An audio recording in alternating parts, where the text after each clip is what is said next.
Mayong gabi mayong adlaw. Akong isa ka friend, nangutana siya na unsa jud daw gaano daw karaming papers na hinanda ko bago nakarating dito. So, syempre naman ako kasi 2021 kasi ako nag paper-based application. So, meaning paper-based lahat yun sinend siya murag parang yung paper-based pa.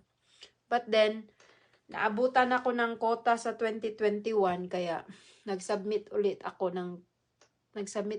ng application 2022. So 2022 online na siya. So meaning sa online ko na sinubmit yung paper ko. So but yung paper based ko na sinubmit nung 2021 bumalik siya. Kasi nga hindi ako nakaabot ng quota sa childcare. Sa bilang nung mga nag-a-apply, hindi ako nakaabot. So, bumalik yung paper.